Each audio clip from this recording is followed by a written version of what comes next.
রাহমাতুল্লাহি ওয়া বারাকাতুহু।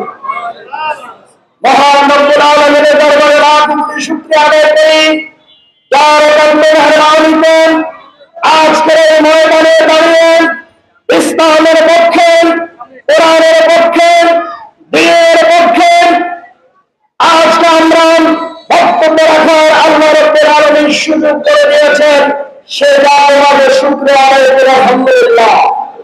সম্মানিত ভাই আমার, বিগত 16 বছরের আওয়ামী সরকারের যে লগ্ন ইতিহাস, যে প্রাসিবাদ, যে অত্যাচার, নির্যাতন, নিপীড়ন, এটি আজকে বক্তব্য দিয়ে আপনাদের বোঝানোর প্রয়োজন নেই। কারণ আপনারা জানেন শেখ হাসিনার এই 16 বছরের 3-4 বছরের শিশু থেকে শুরু করে 80 বছরের বৃদ্ধা পর্যন্ত ধর্ষিত হয়েছে। আপনারা জানেন এই শেখ হাসিনার 16 বছরের শিক্ষা ব্যবস্থাকে ধ্বংস করে দেন, এই দেশ থেকে আজকে শিক্ষা ব্যবস্থাকে ধ্বংস করে দেন, যাতে দেশের কোন শিক্ষিত সমাজ গড়ে উঠতে না পারেন, শেখ হাসিনা সেই ষড়যন্ত্র করেছে।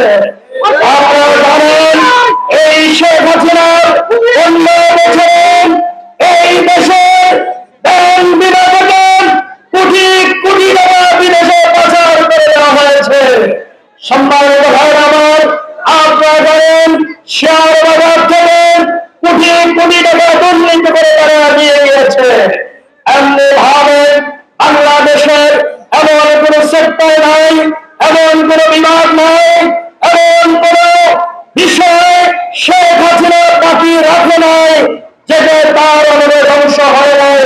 সুতরাং তার সাক্ষী আপনারা সকলে রয়েছেন। শেখ হাসিনার অত্যাচার, নির্যাতন, নিপীড়নের শেষ পর্যন্ত 5 আগস্ট আপনারা জানেন, জুলাই আগস্টের আন্দোলন সংগ্রামের মাধ্যমে এমন এক বিপ্লব সৃষ্টি হয়েছে। 5 তারিখে শেখ হাসিনা ক্ষমতা ছেড়ে ভারতে গিয়ে পালাতে বাধ্য হয়েছে। সম্মানিত ভাই আমার, আজকে আমাদের বক্তব্য হলো আমরা এই দেশে আল্লাহর আইন, সৎ লোকের শাসন কায়েম করতে চাই। আমরা শুধুমাত্র কোন ফ্যাসিস্টকে ক্ষমতা থেকে সরিয়ে দেওয়া এটি আমাদের টার্গেট নয়। শুধুমাত্র আপনাদেরকে বুঝতে হবে এই ফ্যাসিস্টকে এই দেশ থেকে তাড়ানো হয়েছে, একমাত্র টার্গেট হচ্ছে এই বাংলাদেশকে সুখী সমৃদ্ধ এবং সার্বভৌমত্ব একটি রাষ্ট্রে রূপান্তরিত করা হচ্ছে আমাদের টার্গেট। সুতরাং আজকের এই এলাকাবাসীকে আমি বলে দিতে চাই, শুধু 5 তারিখে শেখ হাসিনার পতনকে সামনে রেখে আমরা শুধু আনন্দ করলে চলবে না। আমরা 5 তারিখের বিজয়ের মাধ্যমে সাময়িক আমরা বিজয় অর্জন করেছি, আমাদের চূড়ান্ত বিজয় করে সামনে রয়েছে। সম্মানিত ভাইরা আমার, 5 তারিখের এই প্রাথমিক বিজয়ের পরে আমাদের কাজ শুরু হয়েছে।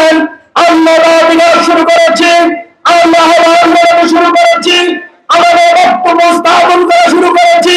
এই জমিনে যতদিন পর্যন্ত আল্লাহর আইন, সৎ লোকের শাসন কায়েম না হবে, ততদিন পর্যন্ত জামায়াত ইসলামী আন্দোলন সংগ্রাম অব্যাহত থাকবে ইনশাআল্লাহ। আমরা আশাবাদী এদেশের মানুষ আজকে বুঝতে পেরেছেন কোন আদর্শ মানুষকে শান্তি দিতে পারে, একমাত্র কোরআনের আদর্শ, রাসূলের আদর্শ, কোরআনের বিধান মানুষকে শান্তি দিয়েছিল।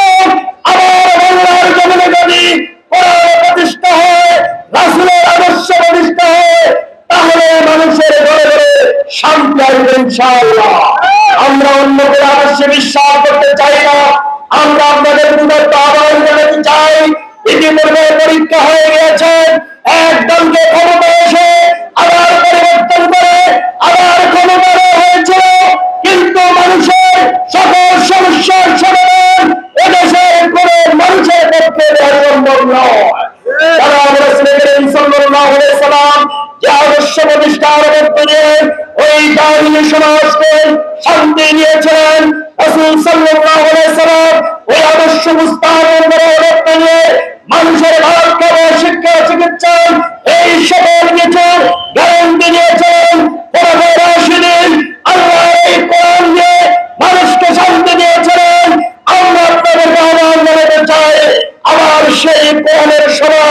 কোরআনের রাষ্ট্র প্রতিষ্ঠার মধ্যে দিয়ে আমাদের এই সমাজের শান্তি বিরাজ পেতে পারে শুধুমাত্র কোরআনের মাধ্যমে, একমাত্র কোরআনের মাধ্যমে। সম্মানিত ভাইয়েরা আমার, এজন্য আমাদের আহ্বান হচ্ছেন, আসুন জামাত ইসলামীর টার্গেট হলো এই সমাজ এবং রাষ্ট্রে আল্লাহর দ্বীন প্রতিষ্ঠা করা। এর জন্য প্রয়োজন হচ্ছেন সকল মানুষের ঘরে ঘরে ইসলামের সুমন দাওয়াত আমাদেরকে পৌঁছাতে হবে। আমরা ইসলাম জোর জবরদস্তি করে প্রতিষ্ঠা করতে চাই না। আপনারা জানেন, যবে যবে ইসলাম প্রতিষ্ঠা হয়েছিল মানুষের সমর্থনের মধ্যে দিয়ে, আমরা আজকে আপনাদেরকে সেই সুমন আদর্শের দাওয়াত দিতে চাই। আসুন সেই দাওয়াত গ্রহণ করুন এবং মানুষের সমস্যার সমাধানের জন্য আপনারা নিয়ে আসেন। এই আমাদের জামাতের যে বক্তব্য, আল্লাহর আইন এবং সত্যের শাসন, ইতিমধ্যে আপনারা দেখেছেন বাংলাদেশ জামাত ইসলামী যারা মন্ত্রী হয়েছেন, এমপি হয়েছেন, উপজেলা চেয়ারম্যান হয়েছেন, ভাইস চেয়ারম্যান হয়েছেন, ইউনিয়ন চেয়ারম্যান মেম্বার হয়েছেন, তারা এই জমিনে সততার সাথে যোগ্যতার সাথে দায়িত্ব পালন করেছে। আপনারা জানেন বাংলাদেশ জামাত ইসলামীর 2 জন মন্ত্রী ছিল, ওই 2 জন মন্ত্রী থেকে 1 পয়সার দুর্নীতি বের করা যায় না। আল্লাহর জমি, আল্লাহর আইন, সত্যের শাসন কায়েম করতে চায়। আমরা তাই আপনাদের কাছে আহ্বান জানাতে চাই, আপনাদের এই সমাজের এই গুরুত্বপূর্ণ জায়গায় জামাত ইসলামী সিদ্ধান্ত নিয়েছে আগামীতে সব লোক আপনাদেরকে উপহার দেওয়া হবে। আপনাদেরকে আহ্বান করবো, ওই সব লোককে নির্বাচিত করে জাতীয় সংসদে আপনাদের ভাগ্য পরিবর্তনের জন্য আপনারা ভূমিকা রাখবেন। যদি আপনারা সেই সিদ্ধান্ত নিতে পারেন, তাহলে ইনশাআল্লাহ এই সমাজের পরিবর্তন হবে। আসুন সেই পরিবর্তনের জন্য সমাজবাসীকে সিদ্ধান্ত